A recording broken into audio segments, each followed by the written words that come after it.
this content is for kids. It's not for kids. Isn't that what I said? No, it's not for kids. If you are 13 years or younger, this is not for you. Do I have to kill somebody in order to actually make that point across? No, man, you don't have to kill Wait no a one. second. No. We return to our planet. The High Court may well sentence you to torture. He likes movies, we like movies. SeptumSin versus the world. SeptumSin versus the world. SeptumSin versus the world. SeptumSin versus the world.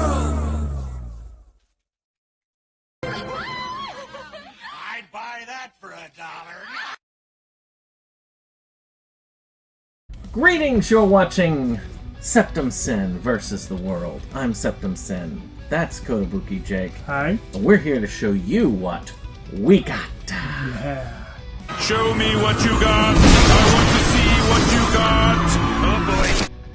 So there's been a lot of up and down and all sorts of weirdness going on in the world. I had a long vacation, then got sick, then had medical testing, which was invasive and kind of nasty. Oh, lovely. And so I've been kind of in and out of things. I had 2 reviews come out, and they're kind of like, I was kind of in bad shape during those, but I'm mostly together now. Just a few pieces missing. So, but I wanted to go ahead and get a pickup out. Got Jake here, and we got one major item that, to me, warranted a pickup video. You sure waited long enough. And that is the Dirty Pair series box. So I'm going to show off the box. Jake actually ordered some extras that you'll get to see that came with. I did not. I just got this. Now, what happened was, before Right Stuff got bought by Crunchyroll, they did several Kickstarter projects, and one of them was to dub the Dirty Pair and re-release it on a higher format like Blu-ray. Well, we supported the Kickstarter, and then Crunchyroll took over, and Crunchyroll wanted to dump the project. I'm pretty sure they did, but they realized that they had obligations, so instead they chose Drag Your Feet, which is what they did for a very long time. But we've got these in the mail. They just came randomly. I got no notice. They just showed up on my door. We had an email, what was it, a month ago or something, saying that they were working on the final product. And that was it. No notice of shipment. So this is the box itself. This is the interior of the box. Sadly, I don't get the thing that can fill the box up. But with this is the original 24 episode series. Which you can see, this is what the discs look like. They are, and of course, English language and Japanese language. I guess I will go ahead and perhaps... Nah, I'll wait. Well, the good thing is that you don't really have to at that point because, well, I've done this for you. So I haven't opened mine yet, but he's got more to show. It looks pretty. Which I should have ordered these as well. And there were a lot of other bonus stuff too. I think you got some of the knickknacks, right? Yeah, I got the glow in the dark, did we already Yuri and stuff that like that. Yeah, way back when it arrived, almost a year ago. Yeah, it was a while back we got that stuff. So, I've still got most of them just sitting in the drawer. So as he said, I have mine too. And no Nozomi or Right Stuff label, but it does say Crunchyroll. Yay! And it says Sunrise. But to add to this, you may have seen with his that next to the series there was that little cardboard filler, and that is meant to be replaced by these. And we have the Dirty Pair OVA series, the Dirty Pair Flash, and the Dirty Pair Features. Which, for me, I had Affair of Nalandia as a standalone DVD release.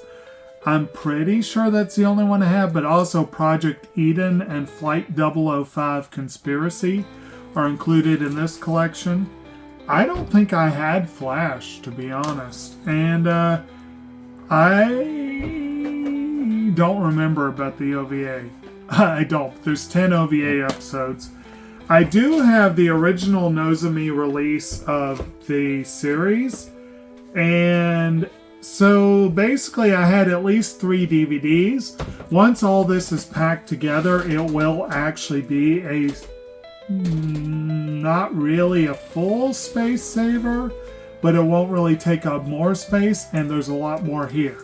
Yeah. But this is much cooler. Just to show you what it's replacing, I got the special editions for the original Nozomi releases of the original series. So of course that doesn't stack up, but yeah, I had the basic DVDs that were like bright yellow and pink. So I mean, this one would be an upgrade, of course. They would all be upgrades. This is the original Dirty Pair OVA collection, which is a nice little box. Was that there. the feature collection that you just showed us? That's the OVA, and this no, is... the one before that. Oh, that was Dirty Pair Flash. Ah, okay. Flash. Okay. And then this is the feature collection. Okay. You can tell because you got Dr. What's his name on there from Project Eden. Okay. So I just thought I'd show those off as to what it's replacing. I think eventually they'll probably offer the Blu-ray upgrades because, well, I mean, they've done the work now, might as well sell them to the others. So I'll probably go ahead and upgrade once they're made available. They'll probably look different. I hope they do, because I would hate people who paid in the Kickstarter to get something that they could have just waited for. Like, say, the what was it? Not Robotech, the other name for Robotech. Macross? Macross, the Macross Plus set, which I think you got your copy, didn't you? Nope, I'm still waiting on it, but should be coming soon. I got an email saying that, but other people got theirs a long time ago. Yeah, which is why I was wondering what the heck happened with those. I don't know. But, you know, those have been on sale. So I figured that these will be Have they gotten theirs, or they've just been able to order it? No, many people have already gotten theirs. I watched it in the Animazing group. Maybe they'll show up tomorrow. Who knows? But I thought I would do that. You go ahead and show your next one. Okay. Well, we might as well stick with anime for a minute. And this will also be something that will be... actually, as has been the case a lot lately, I'm doing some bonus, like some upgrades. I cannot remember precisely what precipitated this order, but I think it was an Amazon order. Again, I'm trying to minimize my Amazon orders, but I had to get something from them, and I always look for deals while I'm at it. And this one I think I found a good deal on. It's a show that I have on DVD, have had for a long time. It was actually probably one of the earlier anime I got. And it's one I quite enjoy. It's only the first manga I read, too. He lent me the manga, and I quite enjoyed the manga. But I think it's Discotek that re-released it on Blu-ray, and I figured I would save myself some space. So I went ahead and ordered Deer's complete collection. And this definitely takes up a lot less space than what I had previously. I think was it a 5-volume set? It's been on my list to upgrade. I've got it somewhere myself, but I mean, I've got the DVD, but I think it's like 4 volumes. Yeah, I think you're right. So it's a 13-episode series about this guy who, 1 year ago, an alien spacecraft crashed into Tokyo Bay. With no means to return, aliens obtain Japanese citizenship and begin a homestay program with regular families. They misspelled it. Families and schools. They're given the name Deers, meaning beloved friend. Yes, they are. So our main character finds this mysterious young lady who he terms Ren, who is odd. It turns out she is a quote-unquote defective alien, but he adopts her, and of course the manga goes into a lot more detail about why she's different, and they kind of left a lot of that out of the anime, but it's a fun show. It has a really, really, really great ending theme. Happy Cosmos is a fun ender. I love it.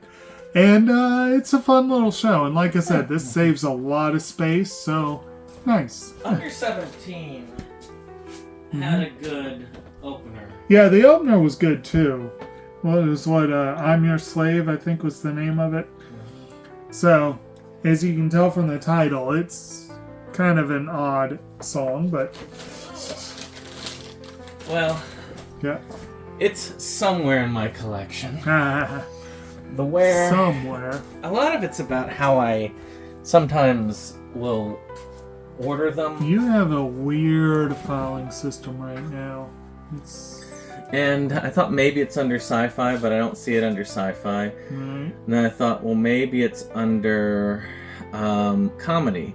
And it's not under comedy. The only other place it could be is romance. And I can check that during the next one. But yeah.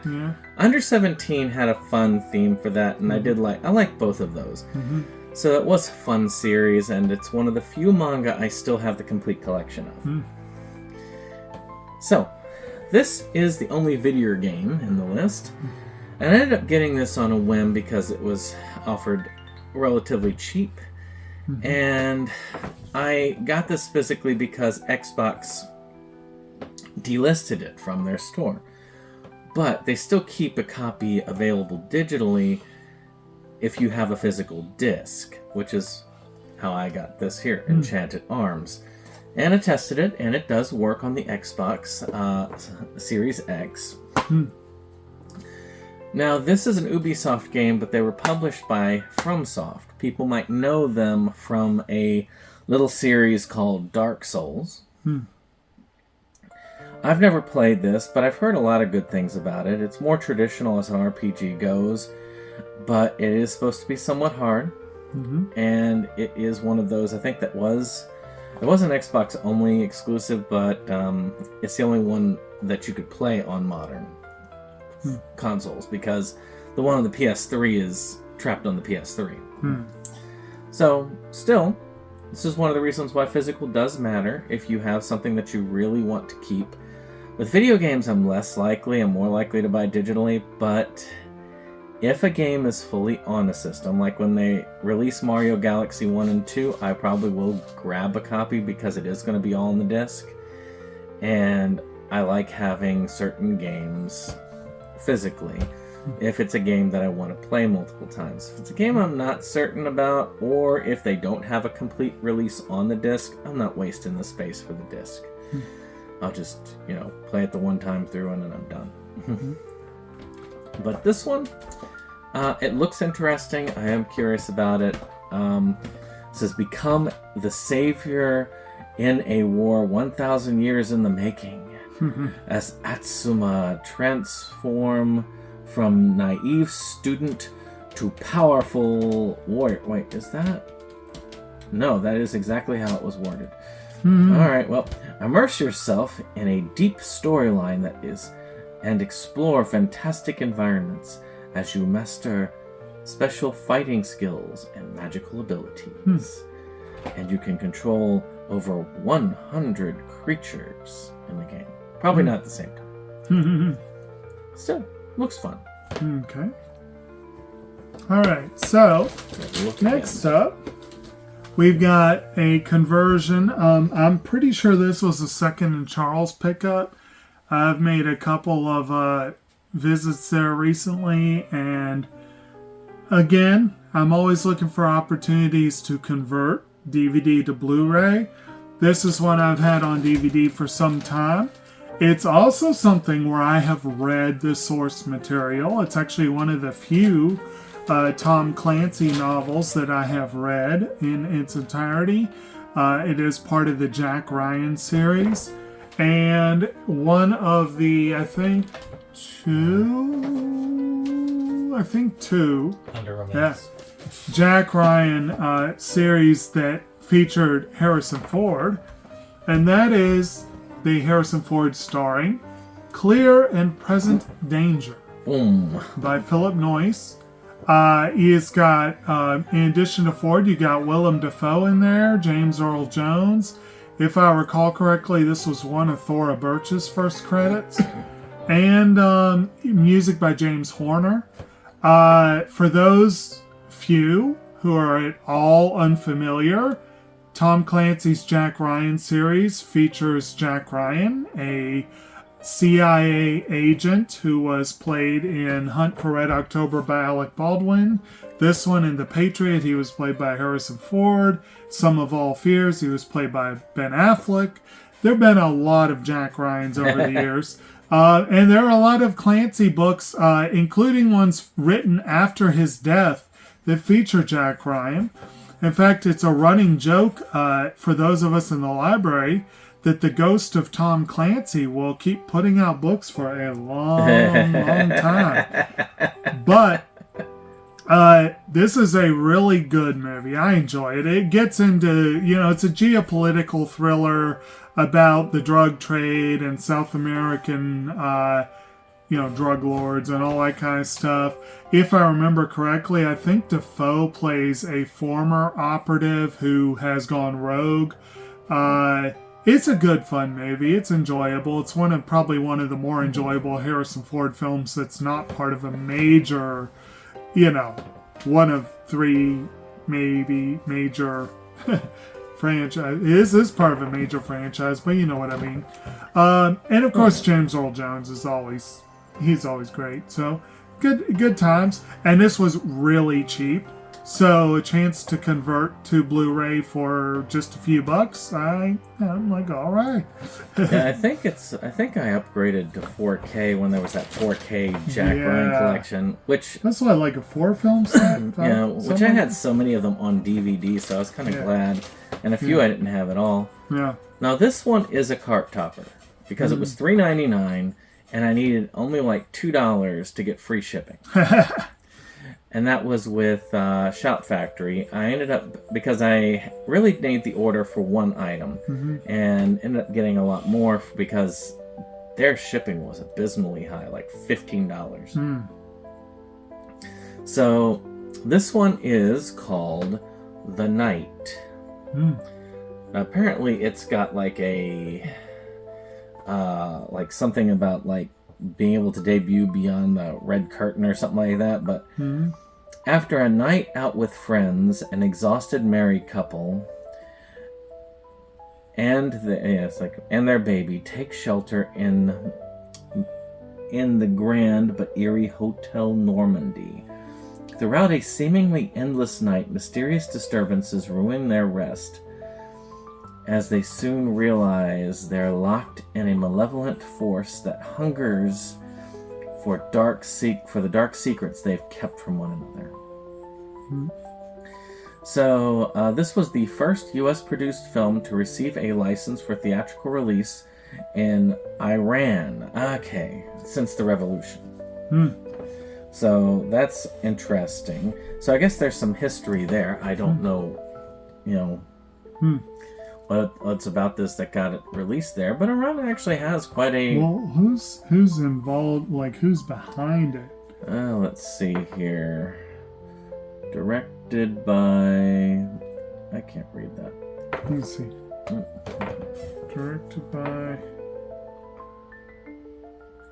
Schlockaholics. Well, maybe there's some relation there, and it's gotten that. Yeah, I mean, looking at these names, I have a feeling like it's at least an Iranian, potentially. Yeah. There's some Iranian stuff going on. So, it's interesting. Interesting pedigree there. And, $3.99. I mean, it's worth a look. Yeah, good times. Especially from Shout. It's rare you get stuff that cheap from them. Okay, this was probably not much more. This was also a second in Charles pickup. Unfortunately, this was not a format upgrade. All 3 of these I had already on Blu-ray. But I saw a multi-film set, and I'm trying to save space where I can. And I don't think any of these movies were particularly like special editions that I had. So those of you who watch television, and that includes streaming shows, have probably heard the name Taylor Sheridan of late. He was behind Yellowstone, which was a big deal there for a hot minute. And there are a bunch of spin-offs. A number of, not many, a few years before that, he made a big splash with the first two movies in what he called a trilogy of this set is called the American Frontier Trilogy. I think that's officially what it's called. Each one was from a different director, and they had different people. They were loosely interconnected. And the third one, unfortunately, was produced by the Weinstein Company and had the misfortune, the extreme misfortune, of coming out right as the Harvey Weinstein scandal broke, which meant that it sank without a trace. But it was such a good movie that traces actually did stick around. So again, I had all three of these on Blu-ray, but I went ahead and got the American Frontier Trilogy, which is Sicario, Hell or High Water, and Wind River. Oh. Sicario, of course, was the film by Denis Villeneuve, who went on to do Dune and a couple other high-profile films. Features Emily Blunt, Josh Brolin, and Benicio del Toro. And it's about DEA agents, feds, and a Sicario, played by Del Toro, who are going up against the Mexican cartels. Hell or High Water features Chris Pine and Ben Foster as a pair of brothers who get into less than legal means to save the family farm, and Jeff Bridges as the officer who's trying to bring them down. And Wind River features Jeremy Renner and Elizabeth Olsen as federal agents investigating disappearances on Native American reservations. Whoa. And Wind River, unfortunately, was the one that nearly sank without a trace. But again, they're all excellent films. I freaking love Sicario. I think it is a phenomenal film. I still haven't seen the sequel, which is kind of weird. There's a sequel to it, but it's kind of like not really part of this set. But again, saves me some space. These are all, very much worth checking out. And but I got to save some space for a very low price. And I just really hope that these turn out to be worthwhile space savers until I get my nice Criterion or Arrow set of this exact trilogy, which I'm sure will happen one day. Which might even have Sicario 2 on it. Maybe. I still have yet to see Sicario. Out of the three, that's the one I really want to see. But I haven't really bothered to get. On with the show. So the main reason why I did this this shout order was for one particular film, and that's because I'm trying my best to not support Crunchyroll, believe it or not. Yeah. Because I really am against what is the word? A monopoly on anime distribution in America. And so... Plus, Right Stuff was pretty cool the way it was. Why did they have to come and mess it up? So I'm kind of iffy on it. I may order stuff from them if it's like just directly theirs. But to me, I'm kind of like iffy about giving them my money. And so I got this from Shout because Shout released it. And that is City Hunter Angel Dust. Oh. So I've been trying to get there are a couple series that I just collect anything that releases from them. Case closed. I would love for them to release the full series one of these days. I'm talking to you, Discotheque. which they haven't finished yet, I'll admit, and has gone on longer than One Piece so far, which also is significant. I think Discotek is one of the few that would release it in numbers that would be there, because they've released things up into the 50s and 60s for their stuff, which is what we need for something like that, and One Piece. But also, Lupin the Third. That's an auto. One Piece is an auto because some of those older volumes have gone out of print, so I don't want that to happen. And then the other one is City Hunter, which has occasional movies and specials released. I would love for them to just go ahead and do the end, because the manga's ended a while back. I would love them to go ahead and do the end of the manga so that we can have it wrapped up. So, Angel Dust is an evil technology that turns its users into superhuman soldiers. Assassins arrive in Tokyo to get a hold of Angel Dust's latest model. The struggle over the forbidden invention that once took the life of Hideyuki Makimura, Ryo's former partner, leads Ryo and his partner Kaori into a faithful battle. What's interesting is they use the word angel dust, which is a drug that's out there. Doesn't do what it does here, but matter of fact, I'd say, well, I guess if you were a hand-to-hand assassin that relied mostly on brute strength, angel dust might be helpful in your assassination. But otherwise, so odd that they'd use that. But I'm curious. I mean, they've been doing several movies. I've watched all the main series and all the movies up until the newer releases, and I have not seen any of the newer releases. I'm bad at that. And I've barely watched any of the Lupin stuff I've got, which I need to upgrade. Right.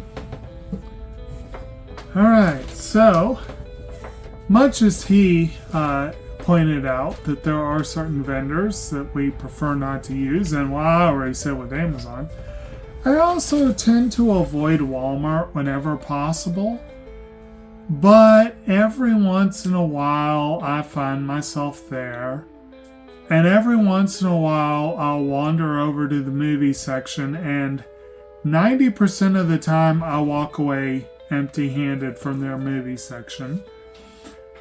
But every now and then I'll see something where I'm like, okay, that's a good buy. I should do it.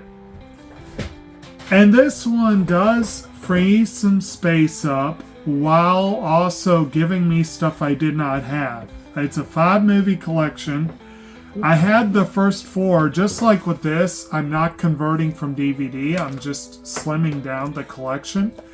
It's a 5-movie collection. I had the first 4 on Blu-ray already, but I did not have the 5th one. And this is a pretty nice looking set that will take up less space anyway. So I'm like, yeah, why not? So, that is the Hunger Games 5-film collection. It has The Hunger Games, Catching Fire, Mockingjay Parts 1 and 2, and The Ballad of Songbirds and Snakes. And it comes in this really nice art box. It supposedly has art cards in it. It's a pretty nice looking set. And like I said, it doesn't really take up a whole lot of space. So I was like, yeah, sure. I gotta do it. So I did. Mine doesn't have the newest film in it, but I have a similar box set. Yeah. I mean, I read the first book in the trilogy.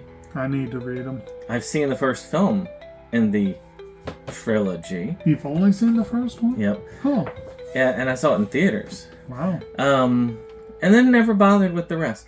And I really don't feel the urge to get the newest one. I don't know. It's just, it's there. I know what it is. I mean, post-apocalyptic future, teenage girl who is, proving her womanhood. That is and her strength, which is very similar to a lot of other ones of the time, YA stuff.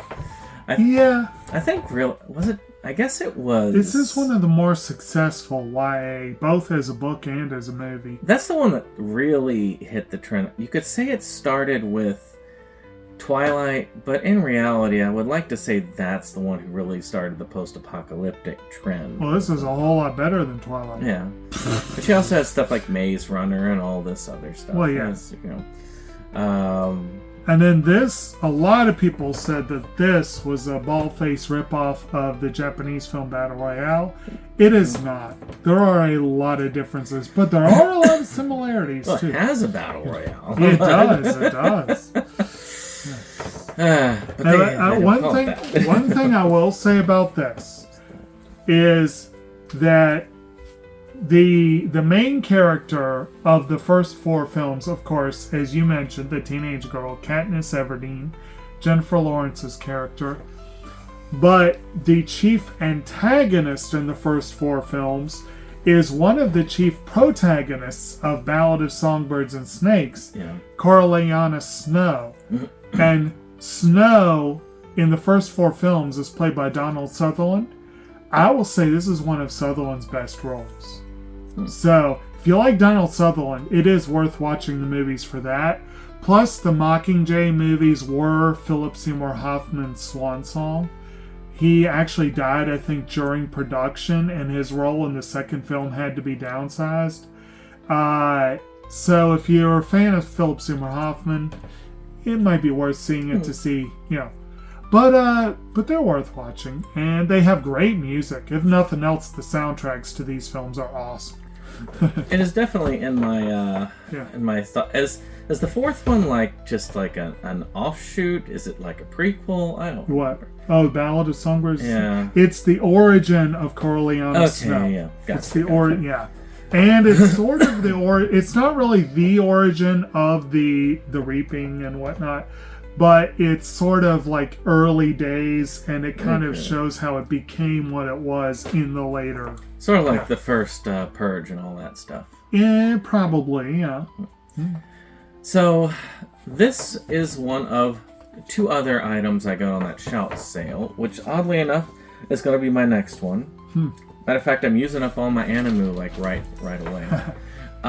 This one is an upgrade for me. He actually, when this movie came out, I don't know why I got the DVD. I think it was money at the time. He got the Blu-ray, and of course the Blu-ray is the one that goes out of print. And it had been out of print for ages on Blu-ray. And it is a movie that should be seen on Blu-ray. Well, Shout has re-released the film on Blu-ray. And that film is The Girl Who Leapt Through Time. Nice little cover update on there. And I'm going to say it's still got, it's the same one here. It's actually got a few special features. Nothing huge as a director commentary, but hey, for a anime, that's not bad. And it is a breathtaking film. It is a film about this girl who has this ability to time travel. She kind of leaps into time. And she decides to use this and finds out that time travel is much more complicated than it appears, and has to correct a lot of the mistakes before the end. It is an excellent movie. I'm glad to finally get it upgraded. It's well worth your time if you haven't seen it. This director, Mamoru Hosoda, is well known for a lot of films, and I'm kind of glad to get this. I want to see like a Criterion collection of Mamoru Hosoda films. But for what it's worth, this is now upgraded. I think that was his first film that was not like a piece of a franchise or something. Because didn't he do like one of the One Piece films or something? I think so. That's the thing. A lot of them start off with their... I mean, even Miyazaki was a part of a franchise when he started off. Lupin the Third. So my next one is a... I think this is Shout as well, actually. It might be Kino Lorber, but specifically, it's Cohen Media Group. Do you remember which one of them does Cohen? No clue. Okay, so Cohen Media Group is an interesting little imprint they do very limited pressings, or at least they fly way under the radar. I seem to never see these. We get a few of them at the library, strangely enough, and that's actually where I found a couple of the movies I ordered here, and I would never have heard of them otherwise. And Blanche is being silly. I'm pretty sure this was a Kino thing. I think it's Kino that does Cohen. They did a little brief sale a couple months back where they had a large number of these films, and I was like, okay, I want a couple of these. I don't think I've seen them offered yet. I had to scrimp and scrounge to figure out how to make the order that I wanted to make, but I went ahead. And the first one, honestly, I'm still not 110% certain that I do not have a copy. I couldn't find a copy, but I thought I had ordered it at one point. But it was a film I had checked out and watched through the library. It's a fairly recent film. And it stars Brian Cox as Churchill. And this is, well, appropriately called Churchill. Brian Cox, Miranda Richardson, John Slattery, and essentially it's sort of the run-up to Normandy, D-Day. It's sort of the run-up to D-Day. I think it actually follows much of the same time frame that the Gary Oldman film Darkest Hours did, but it's a different take on it. And Cox is very different from Gary Oldman. He does a very different take on the character. But it's a good movie, and I enjoyed it. And like I said, I feel like it's worth having in the collection, so I saw it on the sale. I kept coming back to it because I'm like, I'm sure I have that, I'm sure I have that, I'm sure I have that. And finally, I just went for it. And then when I went home, I couldn't find it. I'm like, I'm glad I ordered it. Yeah. So there you go. It sounds like a very good film. Yeah. Now, this is one I also got more of on a whim to try and get the cart to top. Mm-hmm. But this one was more full priced. And this is another film, and I saw a preview for it a while back. And I thought, this might be interesting. And that is a movie called Ghost Cat Anzu, sorry. And this is about this, apparently this girl, and she has a cat spirit guardian. And the cat spirit has to keep her out of trouble, even though it kind of looks like Cat in the Hat there, where the cat looks like he's getting her into trouble. Does that look like Cat in the Hat? Well, you know, like reminds the cat's me more of like Heathcliff or something like that. Because it doesn't look like she's the troublemaker, but apparently she is the troublemaker, and he's trying to, make sure there. I hate that they when that box comes unglued when they see it. I have to get some Gorilla Glue or something on there. But this one looks fun. Let me see, does it say?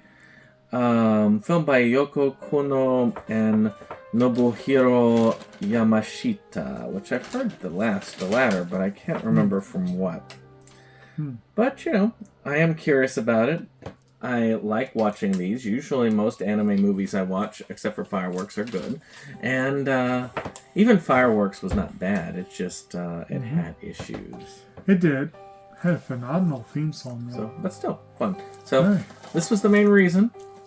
And then I got this, and my girl up through time was, filler. Good times.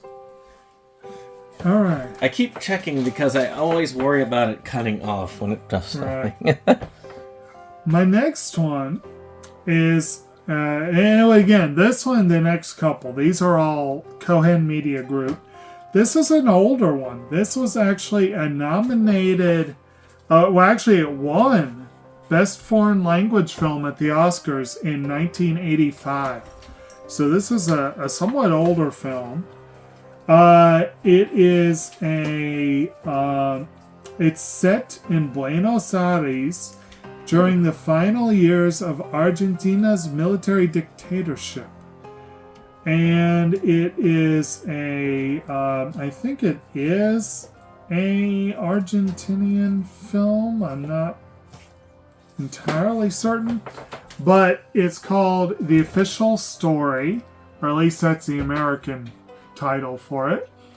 And it is a, let's see here, directed by Luis Puenzo, and it stars people. Yes, obviously.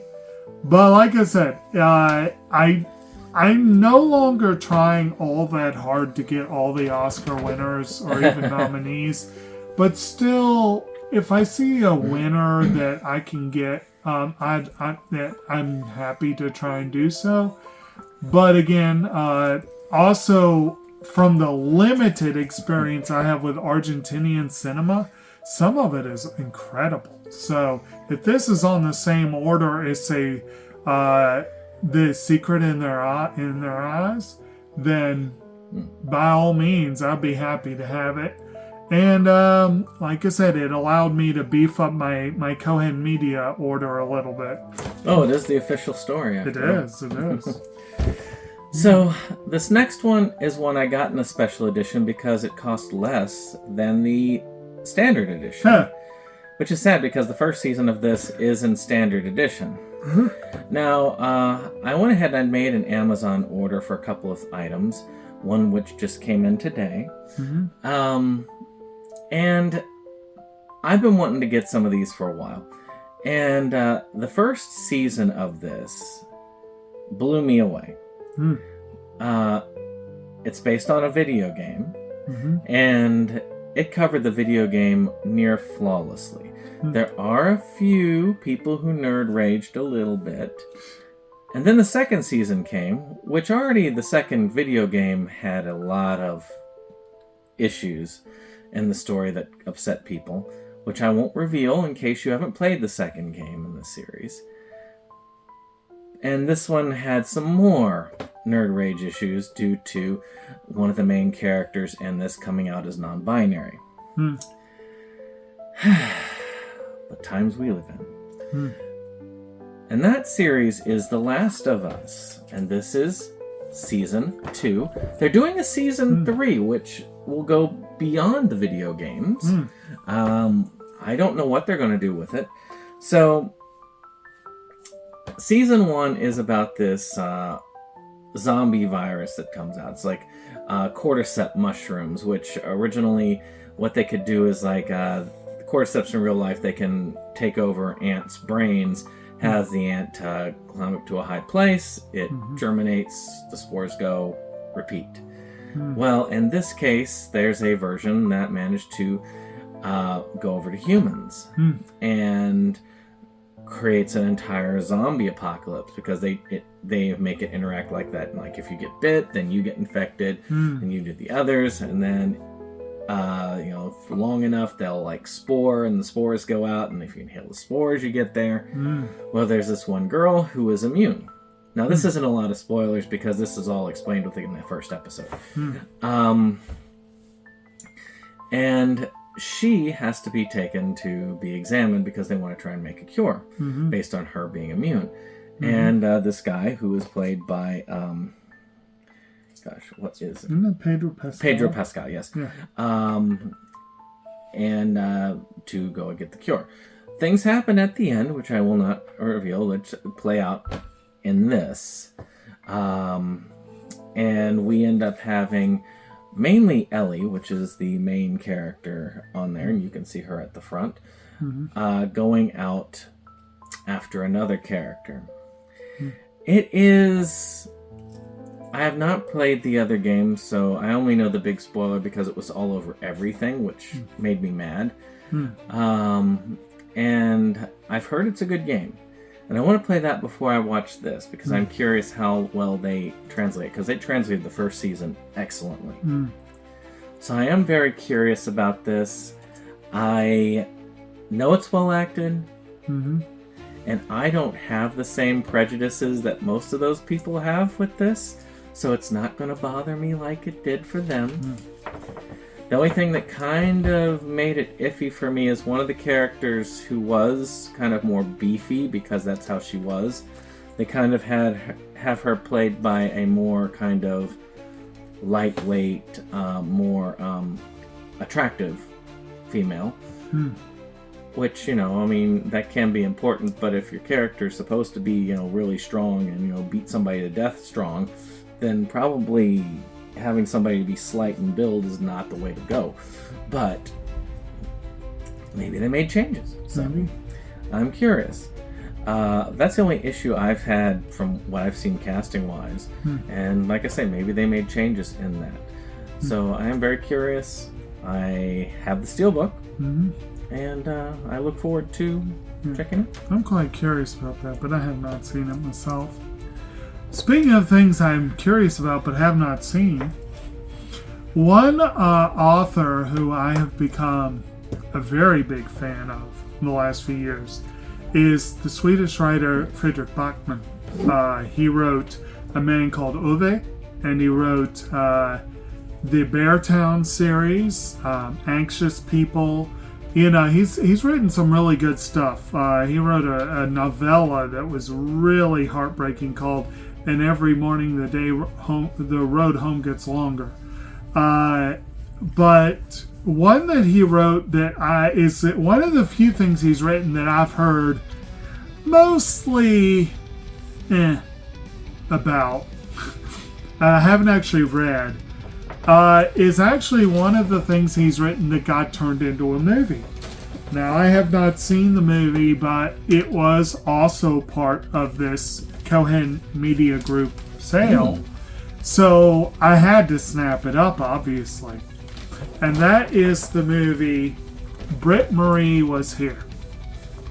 And it features, let's see, who is featured in this? It's directed by Tuva Novotny, and you've got Pernilla August plays Britt-Marie, whose 40-year-old marriage has just broken up because she learned her husband was unfaithful. Now at 63, she is faced with making a new start in the small town of Borg. Told she is a nagging, passive-aggressive aunt, the only job she can find is quite challenging: to coach the town's youth soccer team.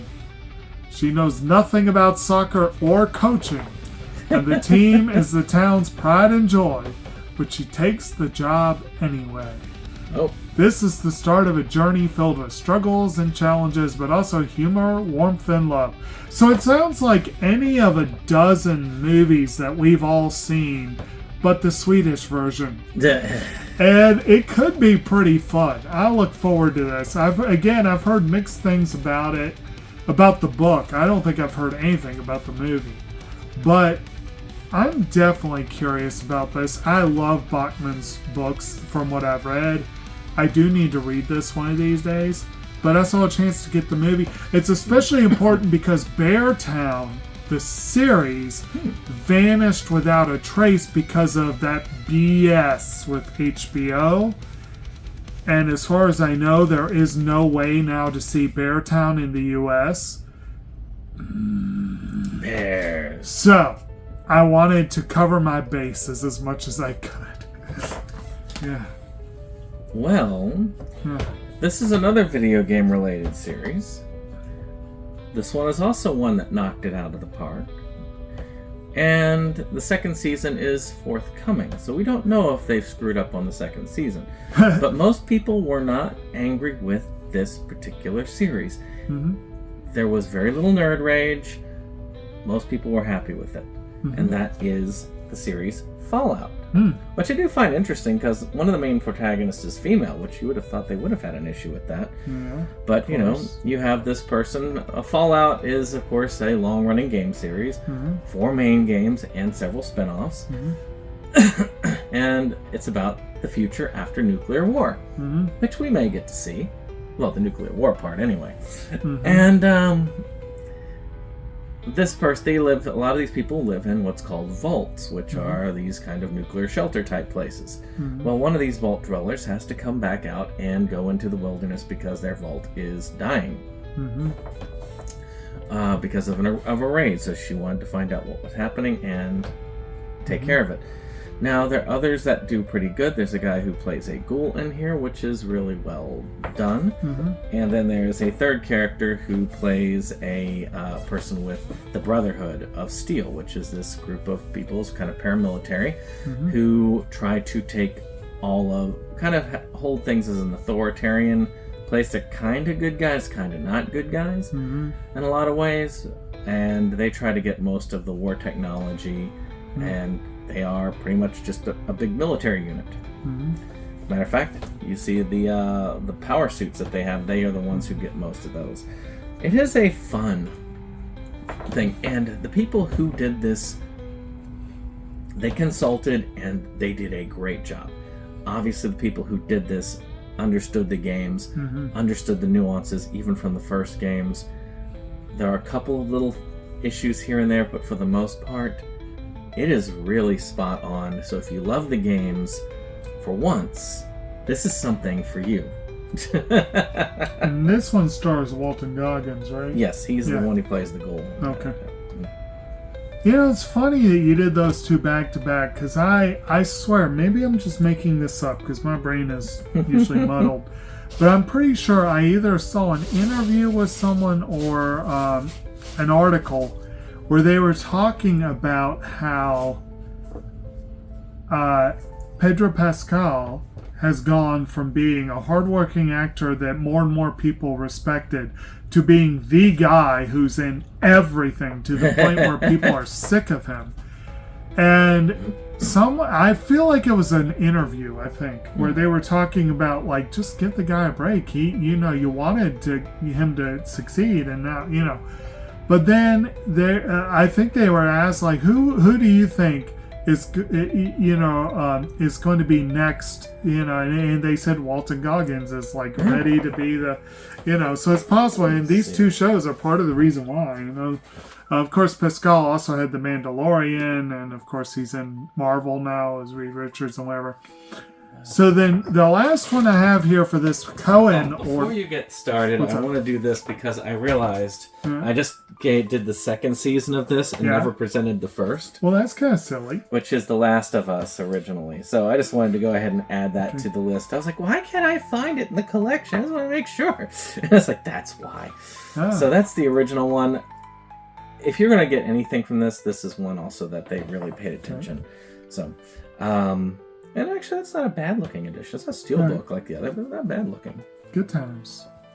Go ahead. Of course, those both getting into that sort of post-apocalyptic thing that we were talking about earlier. My last one, this was one that, again, I found it at the library. I checked it out. I watched it and enjoyed it. This movie is very hard to find, or at least it has been in my experience. And I saw it. I knew it was a Cohen Media release because that's what we had in the library. When I saw it on the sale, I'm like, yep, yes, please, I'm getting that. And that was probably the main reason why I built the order in the first place. One show that I was a big fan of was Arrested Development. And of course, Arrested Development, a lot of the people involved in that have gone on to bigger and better things. I mean, Jason Bateman's career was on the upswing and it only went higher. Will Arnett, well, he has his moments, but he definitely, and Michael Cera really got his start. Of course, Jeffrey Tambor's career kind of sputtered out because of certain scandals. And Jessica Walters is no longer with us. But, one person who has largely flown way under the radar since the show came out, strangely enough, was one of my favorite characters in the show, maybe Filmz, Michael Cera's cousin and love interest, was played by Alia Shawkat. And Shawkat has had a strange, mostly she shows up in independent film career since then. And one movie she showed up in was a movie called May in the Summer, which also features Shireen Dabi, Bill Pullman. I forgot Bill Pullman was in that. It's directed by Sherry Enderby, and it is in English and Arabic. And I don't remember where it takes. It takes place in Jordan. So you have this American and Jordanian kind of multicultural story. It's pretty interesting. I don't remember this being an absolute classic, but I am a fan of Shawkat, and it is a rare film that is hard to find. So like I said, I had to jump on it, and glad I finally got it. Very cool. Your art quota is much higher than mine, especially with what comes up next. Matter of fact, the two things that come up next, probably very low on art, because they're both horror. No, that doesn't mean they don't go hand in hand. Horror can be very artsy. I don't think these. But, okay, so I like to try and collect series. Now, I've been a little bit less on this. I haven't gotten to the same level that you have about kind of backing off, but I am much more picky than I used to be. I don't buy stuff typically willy-nilly. I did for this sale, but mainly for cart topping.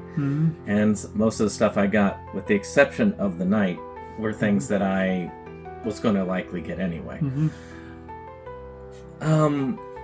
But there are occasionals where I like to see if I can get everything in a series. Like I say, I don't have the same drive if it's there. Like that Last of Us movie, I may never get it. Not Last of Us, sorry. That, A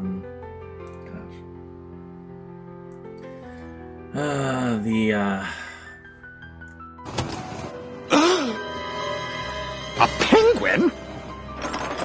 And he's been drinking? Wait a minute. Penguins can't fly! Penguins can't fly! I'm the Juggernaut, bitch! Alrighty. Hello. You might notice there's a slight difference with the computer, but we had to make a cut because the battery on the phone died, and we had other things to do while it was charging. So this went from, let's say, like 8 at night to 2 in the morning. But we're going to finish this because we only had 3 items left to talk about. Right. So what I was blabbing about until I got interrupted was the Chucky the Complete series, which I got on Steelbook. I was planning on getting all 3 seasons of this, and I'm kind of glad I waited, because I got all 3 seasons for $30, and on Steelbook, which is not too bad. So now I've got all things Chucky, I guess. I'm not sure whether that's a good thing or not, but it is fun. Alright. And speaking of waiting and being a good thing, there was a big set that came out a few years back, and this one jumped on it, and we actually watched the whole thing. But recently I've been selling a bunch of stuff at Second and Charles for the incredibly bitch-ass prices that they offer. But they give you a slightly better deal if you take credit instead of cash. Slightly. So I found this, and I was like, I'm going to grab this. And it allowed me to... I think I had 7 of these on DVD, so I save a little bit of space, but get a really cool looking set and a whole bunch of movies I didn't have. And that is the Bond 50 collection.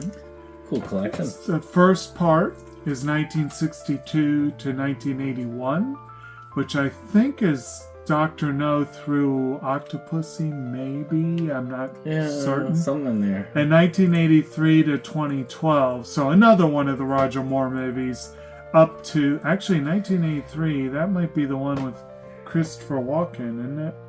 Which one was that? I don't know. 2012, of course, was Quantum of Solace. So it's all the canon films from Dr. No to Quantum of Solace.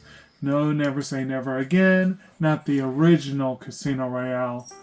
I already have Skyfall on Blu-ray, so this is most of the Bond films for me. I still need to get the last to Daniel Craig films. But this is a really nice set. It looks good. It's nice and relatively compact for the number of films you get. And I'm glad I finally picked that up. And I ended up getting the whole thing for right around $50 or so once the credit was, So, not a bad price either. So, it's good times. That one looks better than mine, Yeah. which I don't even remember what it cost me, to tell you the truth. Right. There's no price But you tag got on a it. couple more movies, apparently. I mean, this goes through Spectre, which is good because Spectre I had on DVD, and I had almost every other Bond film on DVD with the exception of, Skyfall. That was it. That was the only one I had on Blu-ray. Well, actually, no, Never Say Never I have on that, and that's not on here, so I've never seen Never Say Never, and I've never seen Spectre, so I need to see those two, and I'll have seen all of them. But I even saw the last one that they have, which I have that on 4K, so I'm hoping for a 4K set eventually myself. Right. But let's end this bad boy, and actually we can talk about this a little bit more than what we had on our previous one, and that is Megan 2.0, which we actually have watched. Tonight we actually watched two films. We watched Elio. Elio. Which you've got sitting right here for whatever reason. Yeah. Well, I mean, I've already shown it on a pickup. Yeah. And Megan 2.0. This one definitely is a lot more tongue-in-cheek than the first one. The first one had a little bit of campiness to it, but this one went all the way. And it did a good job. It had a couple really funny moments, too. It did a good job. I actually thought it was pretty fun. I mean, no, it's not better than the first film. No. And it's not a great film, but it was a fun film. I enjoyed it. I don't regret getting it. I would say that if you want one that's enjoyable, if you're looking for a straight-out horror film, no, you're not getting... Actually, you're not even getting a horror film out of this one. I'm sorry. There's really. horror elements. But it's more of a... It feels more like an action spy thriller than it does a horror film. Yeah. Which essentially it is. It's like a rogue AI goes out of control, and Megan is brought back to stop it. And so think of it as the most recent Mission Impossible, but instead of a past his sell-by-date Tom Cruise, you've got a group of nerds and a robot. So it was fun. I enjoyed it. I thought it was entertaining, and it was a great way to end out the night. Well, this time we're going to actually say thank you all. Subscribe, share, and write down below what kind of things you picked up. I look at the comments. I tell him about the comments if they're worthwhile. And, we do respond. So, check us out later, and we'll see you on the next one. Bye-bye.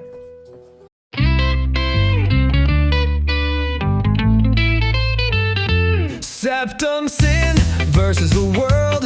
It's that place for all the boys and girls. You'll feel real safe, you'll feel real warm.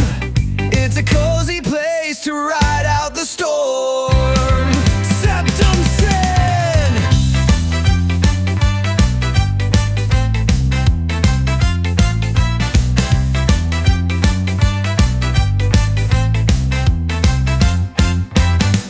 SeptumSin and his best boy Jake